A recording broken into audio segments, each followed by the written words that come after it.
Okay, I'm pretty sure I've made my decision now regarding Windows. Microsoft has broken every possible rule that applies to the relationship between a product provider and the user of the product. They seem to think that they can do whatever they want. And the only way it seems to be possible to deal with this situation is by moving myself to Linux, because Microsoft are out of control. They are literally out of control. So I have to now learn another operating system. My trust and faith and my belief in the ability of Microsoft to be anything other than a wretched, invasive, rude, disgusting example of a company getting out of control is gone. I have no faith or belief in Microsoft at all. They are corrupt. They're completely and utterly corrupt.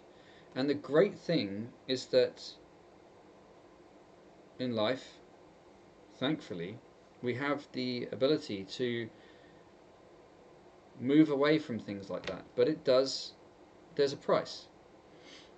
If you want to escape someone else's control over you, you have to develop the ability to exert that same control for yourself somehow, if that makes sense. So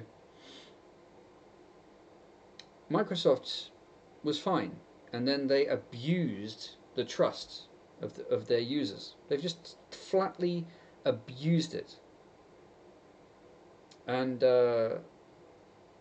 I was faithful to Microsoft for years and years and years. Anyone who uses Microsoft knows what the problems are, and Microsoft doesn't seem to care. They simply don't care. And the only way that you can fight back in that circumstance is to vote with your feet. And for example, if there's a certain shop that you go to and they think that they've got command of the local market, and they start to treat their customers badly, the only recourse you really have is to go further afield for the same thing, to travel further to go to one of their competitors. And that's the good thing about having a market that allows for different businesses to compete.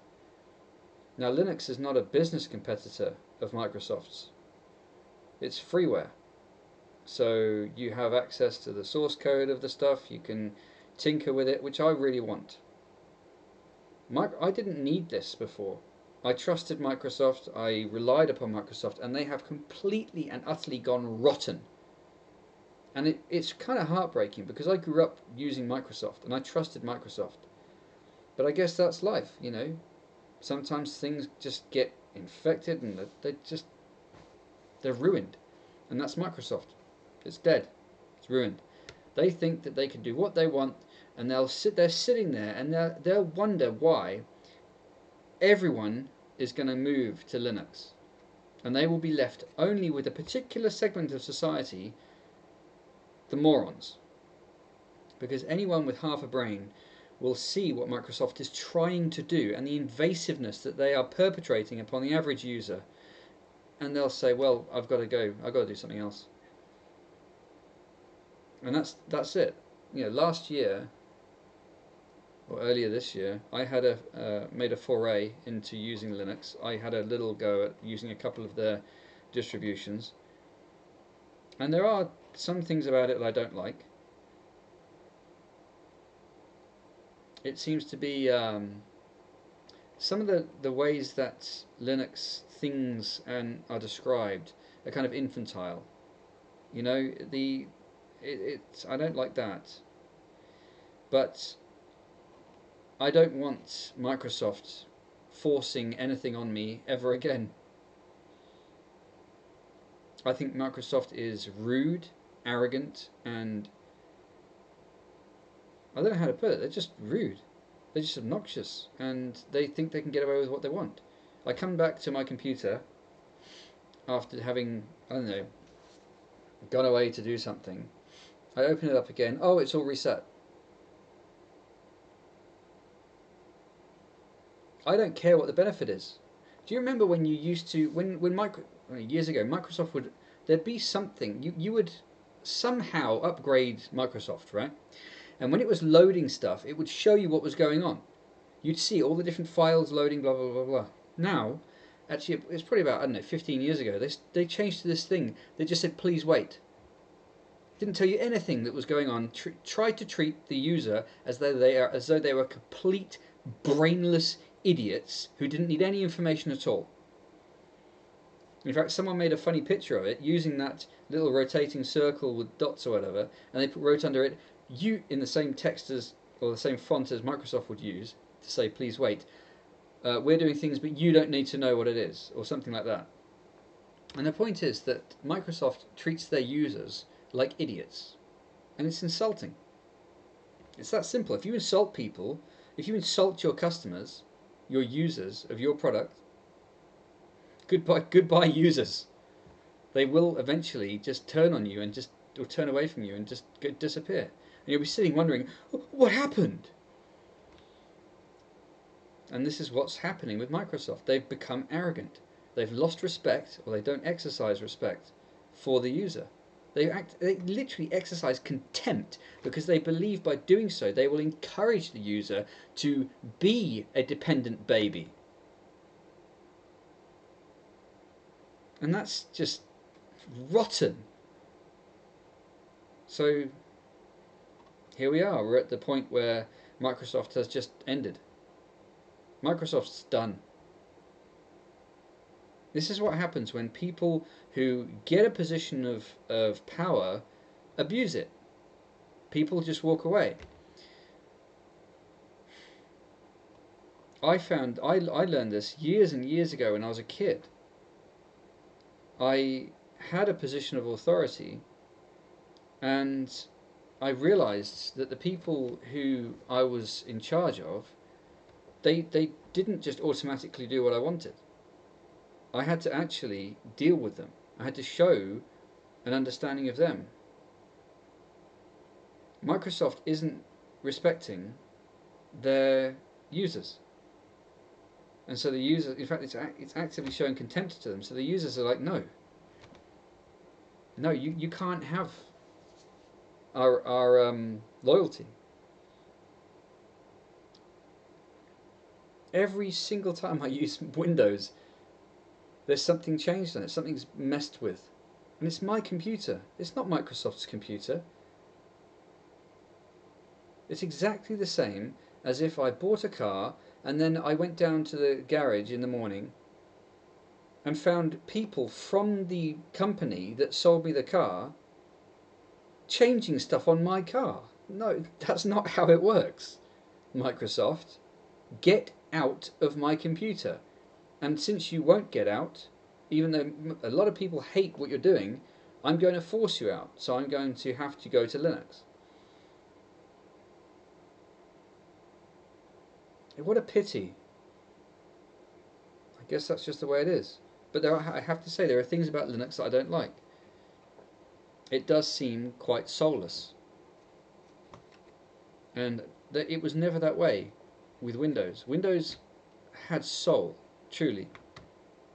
And it still does. It still has that feel about it that it could be decent, but it's gone rotten.